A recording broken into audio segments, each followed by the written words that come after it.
Hello friends, welcome to my YouTube channel let's learn English 2508। मैं रीना कश्यप आप लोगों का फिर से एक बार स्वागत करती हूँ अपने इस यूट्यूब चैनल पे। जैसा कि मैंने पिछले वीडियो में आप लोगों को बताया था कि हम लोग प्रोनाउन का इंट्रोडक्शन पढ़े थे और फिर आज पूरा प्रोनाउन के पार्ट्स का डिटेल पढ़ेंगे। स्पेशली आज मैंने प्रोनाउन के पूरे पार्ट्स के ऊपर वीडियो डाला हुआ है, तो चलिए आइए उसकी शुरुआत करते हैं। सबसे पहले हम प्रोनाउन के पार्ट्स के बारे में बात करेंगे। प्रोनाउन के जो पार्ट्स होते हैं वो, जैसे मैंने पिछली बार भी आपको बताया था कि 10 पार्ट होते हैं। उन 10 पार्ट में पहला होता है आपका पर्सनल प्रोनाउन। पर्सनल प्रोनाउन में मैंने आपको पहले भी बता रखा है कि पर्सनल प्रोनाउन जो हमारा होता है वो 3 पर्सन से मिलकर बना हुआ होता है। उसमें आपका होता है first person, second person and third person. First person, second person and third person. First person में इसका सिंगुलर और प्लूरल फॉर्म भी होता है, जिसमें कि सिंगुलर में आता है आपका आई और इसका जो प्लूरल फॉर्म होता है उसमें आ जाता है बी।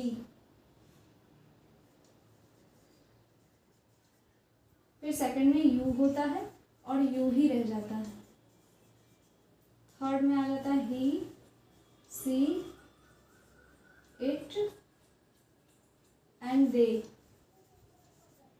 ठीक है, पर अगर इसको याद रखने के लिए सीखना चाहें तो आप इसको याद रख सकते हैं कि फर्स्ट का मतलब होता है कहने वाला, सेकंड का मतलब होता है सुनने वाला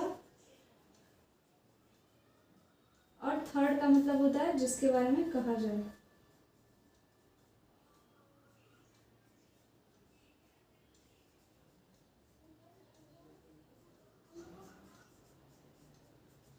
ठीक है, ये थे हमारे person. First person, second person, third person. First person में आता है क्या, आई एंड वी। सेकंड पर्सन में यू, थर्ड पर्सन में ही, सी, इट और दे। अब यहाँ पे भी यू, यहाँ पे भी यू, सिंगुलर प्लूरल दोनों में यू क्यों हो जाता है? वो इसलिए क्योंकि तुम का भी यू होता है, तुम लोग का भी यू होता है, आपका भी यू होता है और आप लोग का भी यू होता है। सो इसी कारण से यहाँ पे इसका सिंगुलर भी यू होता है और प्लूरल भी यू होता है। तो ये आप जो यहाँ पे जितने भी वर्ड्स देख रहे हो जो ये पर्सन के लिए आ रहे हैं, first person, second person, third person में, वही सारे जो आ जाते हैं वो किस में आ जाते हैं? आपके पर्सनल प्रोनाउन में आ जाते हैं। जैसा कि मैंने यहाँ पे लिख भी रखा है, I, we, you, they, he, she and it. ये जो सारे वर्ड होते हैं वो पर्सनल प्रोनाउन से रिलेटेड होते हैं। क्यों? क्योंकि पर्सन से ही पर्सनल बना हुआ है, इसलिए। तो आपको अगर यहाँ ये शब्द कहीं भी नाउन के बदले में प्रयोग हो रहे हो तो आपको उसे समझ जाना है कि ये जो सारे शब्द नाउन के बदले में प्रयोग हो रहे हैं वो कौन से प्रोनाउन में आ रहे हैं? पर्सनल प्रोनाउन में आ रहे हैं। अब हम लोग पॉजेसिव और रिफ्लेक्सिव प्रोनाउन, पॉजेसिव प्रोनाउन की पहले बात करेंगे। पॉजेसिव प्रोनाउन में आता है आपका mine, your, ours, yours, theirs, his and hers. ये क्या है? तो जब आप किसी भी शब्द का प्रयोग नाउन के बदले में अपना अधिकार दिखाने के लिए करते हो, उस शब्द को अधिकारवाचक सर्वनाम कहा जाता है, यानी कि पॉजेसिव प्रोनाउन कहा जाता है। और पॉजेसिव प्रोनाउन में ये सारे वर्ड आते हैं। तो आपको डेफिनेशन अगर आप याद ना भी रखो तो कोई प्रॉब्लम नहीं है, बट उसके एग्जांपल्स पॉजेसिव प्रोनाउन में कौन कौन से वर्ड आते हैं आपको वो याद रखना है। अगर वो याद रखोगे तो आप सेंटेंस को आइडेंटिफाई कर पाओगे। आगे मैं एक्सरसाइज करवाऊंगी जिससे कि आपको समझ में आ जाएगा कि कौन से कौन प्रोनाउन में आते हैं। तो ये थे हमारे कौन से possessive pronoun, mine, your, ours, yours, theirs, his, hers. ये जो सारे प्रोनाउंस हैं वो कौन क्या है? पॉजेसिव प्रोनाउन है। क्यों? क्योंकि इन शब्दों का प्रयोग हम अधिकार दिखाने के लिए करते हैं, इस वजह से इन्हें अधिकारवाचक सर्वनाम में रखा जाता है। चलिए आगे बात करते हैं। आगे रिफ्लेक्सिव और एम्फैटिक, ये दोनों को मैंने एक साथ लिखा हुआ है। इसका रीज़न यह है कि जो दोनों के एग्जाम्पल्स होते हैं, दोनों के जो प्रोनाउन वर्ड्स होते हैं ना, वो सिमिलर होते हैं, वो एक ही होते हैं। वही शब्द रिफ्लेक्सिव में भी आते हैं और वही शब्द एम्फैटिक में भी आते हैं। दोनों में myself, yourself, ourself, their, themselves, ये सारे शब्द दोनों में आते हैं। पॉजेसिव में भी, रिफ्लेक्सिव में भी, एम्फैटिक में भी, दोनों में यही शब्द आते हैं। वो क्यों, ये समझते हैं। तो फिर हम कैसे आइडेंटिफाई करेंगे कि कौन सा प्रोनाउन है, कौन रिफ्लेक्सिव है, कौन एम्फैटिक है, उन चीज़ों को समझते हैं। चलिए तो आगे देखते हैं। रिफ्लेक्सिव का मतलब होता है क्या? जैसा पिछली वीडियो में भी मैंने बताया था कि रिफ्लेक्ट बोले तो प्रवर्तित। जैसे हमने दीवार पर यूँ बॉल ऐसे मारा और फिर बॉल हमारी तरफ रिफ्लेक्ट होती है, ठीक उसी प्रकार जब आप किसी प्रोनाउन में किसी कार्य को करते हो और उस कार्य का असर आपको खुद पड़ता है, आप पे खुद पड़ता है, नाउन या प्रोनाउन पे ही उसका इफेक्ट पड़ता है। तो ऐसे प्रोनाउन को रिफ्लेक्सिव प्रोनाउन कहा जाता है। रिफ्लेक्सिव यानी रिफ्लेक्ट, चाहे अच्छे काम करो बुरे काम करो उसका प्रभाव आपको खुद पे झेलना पड़ेगा, यानी नाउन या प्रोनाउन को ही झेलना पड़ता है, तो वो रिफ्लेक्सिव प्रोनाउन हो जाता है। लेकिन जब आप किसी भी शब्द का प्रयोग नाउन या प्रोनाउन पे जोड़ देने के लिए करते हैं, क्या करने के लिए, जोड़ देने के लिए करते हैं, जैसे मैंने स्वयं यह कार्य को किया है, आई did this work my self, मैंने स्वयं घर का दरवाज़ा खोला है, I open the door of my house my self, मैंने स्वयं घर का दरवाज़ा खोला है। तो यहाँ पे क्या हो रहा है, बल दिया जा रहा है, इसलिए इसको बलदायक सर्वनाम भी कहते हैं। क्या यहाँ क्या हो रहा है, बल दिया जा रहा है, जोड़ दिया जा रहा है, किस पे, नाउन या प्रोनाउन पे। इसलिए यहाँ इसमें भी माई सेल्फ आ रहा है और उसमें भी, I hurt myself, I wrote this myself, यानी मैंने खुद को नुकसान पहुँचाया है, मैंने स्वयं इसे लिखा है, दोनों जगह पे माई सेल्फ आ रहा है। लेकिन डिफरेंट क्या है, एक में परावर्तित हो रहा है और एक में जोड़ दिया जा रहा है। एक में शब्द का प्रयोग किया जा रहा है जोड़ देने के लिए और एक में परावर्तित हो रही है, जो भी क्रिया हमने की है या नाउन किसी नाउन या प्रोनाउन ने किया है उसका प्रभाव उसके ऊपर खुद पड़ रहा है। अगर एग्जांपल्स देखना चाहें तो आप देख सकते हैं क्या, कि I did this, I did it, या I did this myself, the horse hurt itself.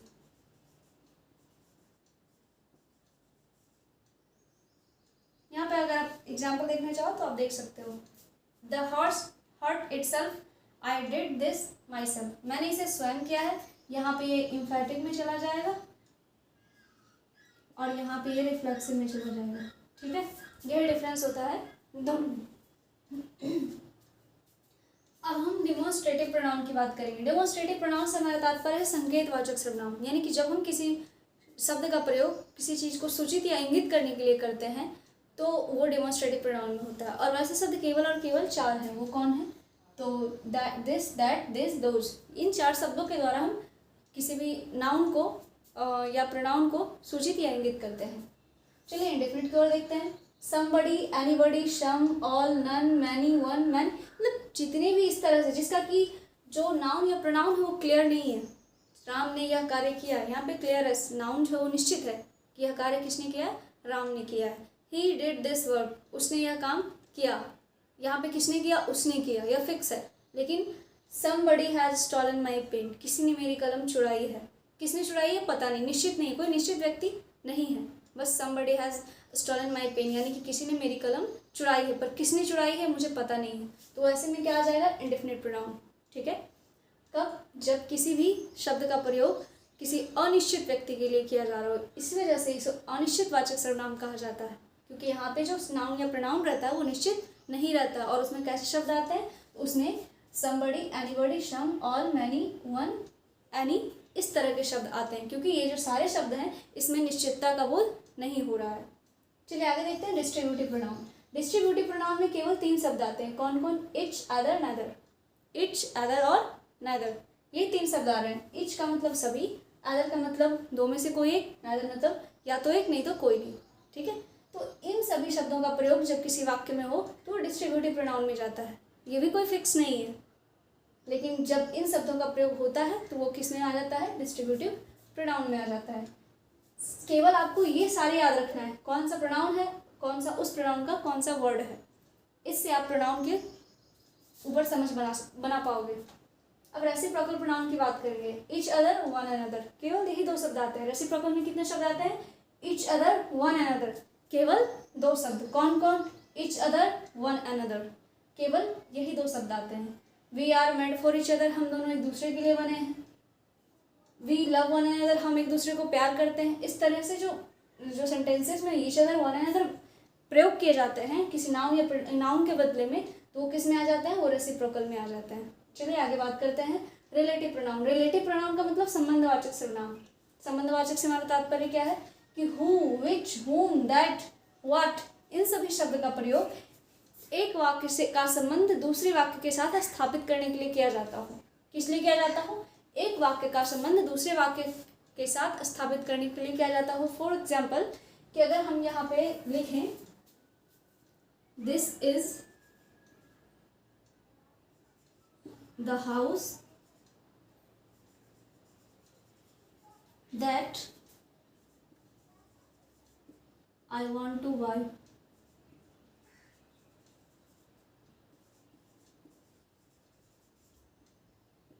यह वही घर है जिसे मैं खरीदना चाहता था।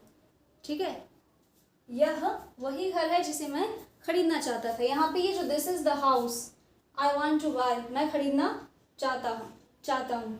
तो यहाँ पे ये जो एक वाक्य है, इस वाक्य को दूसरे वाक्य से जोड़ रहा है कौन? ये आपका दैट। कौन जोड़ रहा है भाई?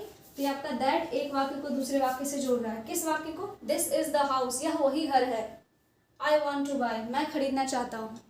तो जो मैं खरीदना चाहता हूँ, यहाँ पे जो एक शब्द आ गया ना, ये दोनों वाक्य के बीच के संबंध को स्थापित कर रहा है कि मेरे खरीदने से इस घर का संबंध है। तो इस तरह के जो शब्द आएंगे वो होंगे कब रिलेटिव प्रोनाउन? जब ये दो वाक्यों के बीच में संबंध स्थापित करने का काम कर रहा हूँ। जैसे हु, विच, वूम, व्हाट, ये जो सारे शब्द हैं वो इंट्रोगेटिव में भी आएंगे। ये जो सारे शब्द आपको यहाँ पे लिखे हुए दिख रहे हैं ना, वो इंट्रोगेटिव में भी आएंगे। लेकिन कब आएंगे? जब इनका प्रयोग प्रश्न पूछने के लिए किया जा रहा हो। कब आएंगे? जब इनका प्रयोग प्रश्न पूछने के लिए किया जा रहा हो। लेकिन जब इनका प्रयोग संबंध स्थापित करने के लिए किया जा रहा है, यानी संबंधवाचक संबंधता का बोध हो रहा हो, तो वहाँ पे ये क्या हो जाएंगे? रिलेटिव प्रोनाउन हो जाएंगे। जैसे कि मैंने यहाँ पे एग्जाम्पल लिखा है, this is the pen what I have given to you, यह वही कलम है जो मैंने तुम्हें दिया था या दिया है। ठीक है, अब इंट्रोगेटिव प्रोनाउन की बात करेंगे तो इंट्रोगेटिव से हम सीधा समझ जाते हैं कि इसका मतलब क्या होता है भाई? तो प्रश्न। इसका लास्ट में क्या आता है? Sign of interrogation. बोला भी जाता है प्रश्न सूचक शब्द, प्रश्न सूचक चिन्ह। ये सारे जो शब्द हैं आपको, ये प्रश्न सूचक शब्द हैं। इनका प्रयोग प्रश्न पूछने के लिए किया जाता है। जैसे what is your name, where do you live, what is your father's name, what do you want to be, who are you, where are you going. इस तरह से इन सभी शब्दों का प्रयोग किस लिए किया जाता है? प्रश्न पूछने के लिए किया जाता है। और जब भी इन शब्दों का प्रयोग प्रश्न करने के लिए किया जाएगा, उसके लास्ट में ये चिन्ह आपको जरूर दिखेगा। तब आप समझ जाना कि ये शब्द जो है क्या है? इंट्रोगेटिव प्रोनाउन है। ऐसा नहीं कि वो रिलेटिव प्रोनाउन, आप उसको कंफ्यूज नहीं होना है। ये जो रिलेटिव प्रोनाउन में जब इस तरह के शब्द आएंगे ना, तो उसके लास्ट में फुल स्टॉप रहेगा, क्वेश्चन मार्क नहीं रहेगा। लेकिन जब आप इस तरह के वाक्य में उसका प्रयोग, मतलब इंट्रोगेटिव वाक्य में उसका प्रयोग देखोगे, तो यहाँ पे ये जो आपका साइन ऑफ इंट्रोगेशन है वो जरूर आएंगे। इससे आप उस दोनों को अलग कर पाओगे, इंट्रोगेटिव को अलग, रिलेटिव को अलग। सो कंफ्यूज नहीं होना है। फिर कहाँ गए? रिफ्लेक्सिव एंड एम्फैटिक, ये दोनों को अलग अलग कैसे करेंगे? तो एक का प्रयोग हो रहा है किसके लिए? बल देने के लिए। और एक का प्रयोग किस लिए हो रहा है भाई? कर्ता के ऊपर ही असर आ रहा है। किसका? किसी भी कार्य किए जाने का। मतलब कि नाउन या प्रोनाउन के ऊपर ही इफेक्ट पड़ रहा है किसी भी कार्य का। चाहे अच्छा, सी प्राइज्ड हिज हर सेल्फ, उसने खुद को प्राइज्ड किया है, खुद को शाबाशी दी है। तो उस तरह से आप इन सभी चीज़ों को, आई डोंट थिंक सो कि अब आपको कोई प्रॉब्लम होगी, कोई कन्फ्यूज़न आपको होगा, क्योंकि मैंने तो क्लियर कर दिया है कि रिफ्लेक्सिव यानी कि जब परावर्तित होगा, रिफ्लेक्ट से आपके रिफ्लेक्सिव याद रख लो। एम्फैटिक यानी कि जब तारीफ करने की बात हो, अपने आप को दिखाने की बात हो, दिखावा शो ऑफ करने की बात हो, तो वहाँ पे एम्फैटिक आएगा, वहाँ पे रिफ्लेक्टिव नहीं होगा। क्यों? क्योंकि यहाँ पे चीज़ें रिफ्लेक्ट नहीं हो रही, यहाँ पे सिर्फ और सिर्फ कर्ता के या नाउन या प्रोनाउन के ऊपर बल दिया जा रहा है, इसलिए उसके बलदायक सर्वनाम कहा जाता है।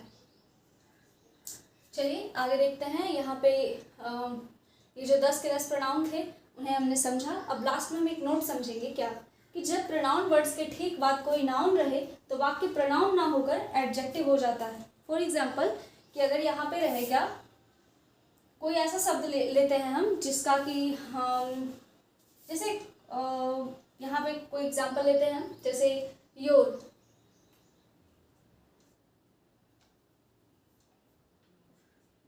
तो यहाँ हम एग्जाम्पल लेते हैं दिस इज योर बुक।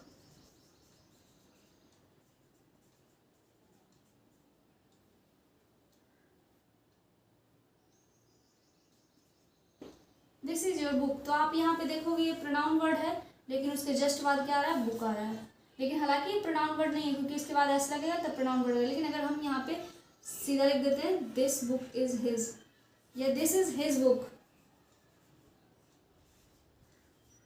क्योंकि हिज एक ऐसा शब्द है जो जिस तरह ये सर्वनाम में लिखाता है उसी तरह विशेषण में भी लिखाता है। जिस तरह प्रोनाउन में लिखाता है उसी तरह से एडजेक्टिव में भी लिखाता है। तो यहाँ पे जब हिज के बाद ठीक बाद कोई नाउन आ रहा है, क्या लिखा हुआ है यहाँ पे, प्रोनाउन वर्ड के ठीक बाद कोई नाउन रहे, क्या रहे, नाउन रहे। तो यहाँ पे आप देख पा रहे होंगे कि यहाँ हिज के बाद ठीक बाद कोई नाउन आ रहा है, तो वो क्या प्रोनाउन ना होकर क्या हो जाएगा, एडजेक्टिव है।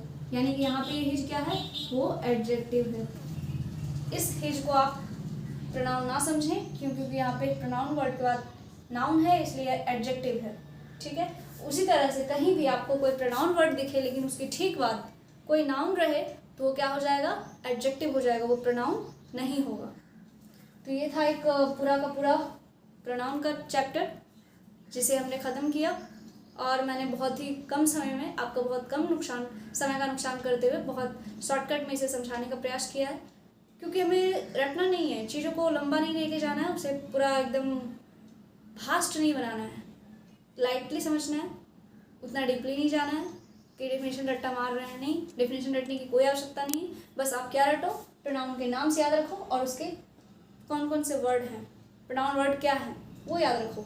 इससे आप एग्जाम्पल्स बनाओ या फिर एक्सरसाइज करो तो आप इससे सॉल्व कर लोगे क्वेश्चन, इससे आपको आसानी होगी, क्योंकि यही चीज़ें मैटर करती है जब आप किसी भी कम्पिटिटिव एग्जाम के लिए या फिर अदरवाइज किसी भी एग्जाम्पल्स को, एक्सरसाइज को सॉल्व करते हो, तो यही चीज़ें मैटर करती है कि कौन सा प्रोनाउन में आ रहा है, क्या ये शब्द प्रोनाउन है। यहाँ पे ये भी डीपली आपको नहीं पूछा जाएगा कि कौन से प्रोनाउन में है। अगर आप जूनियर क्लास में तो पूछा जाएगा, बट अगर आप सीनियर में जैसे फॉर बीपीएससी टीचर के लिए आप अप्लाई कर रहे हो, उसकी तैयारी कर रहे हो, तो वहाँ पे ये नहीं पूछा जाएगा कौन से प्रोनाउन है, बस ये पूछा जाएगा क्या ये प्रोनाउन शब्द हैं। तो आप अगर इन सभी में देख रहे हो, फिर ये भी आपको याद रखना है कि अगर उसके प्रोनाउन वर्ड के बाद ठीक बाद कोई नाउन है तो वो प्रोनाउन नहीं होगा, वो एडजेक्टिव हो जाएगा। इस तरह से आपको सॉल्व करने हैं। पार्ट्स ऑफ स्पीच से बहुत सारे सवाल आते हैं, और ये मेरा पार्ट्स ऑफ स्पीच का दूसरा टॉपिक था, प्रोनाउन। अभी मैं सारे करवाऊंगी, 8 के 8 करवाऊंगी, लेकिन इसके पहले हम लोग आर्टिकल पढ़ेंगे, फिर हम लोग एडजेक्टिव पढ़ेंगे। तो चलिए आज के लिए इतना ही। अगर वीडियो पसंद आए, पढ़ाने का तरीका पसंद आए तो लाइक सब्सक्राइब करते रहें, हमें आगे बढ़ाएं ताकि मैं आपको आगे बढ़ाऊँ। हमारा ये जो साथ विश्वास यूँ ही चलता रहे। Have a nice day, thank you.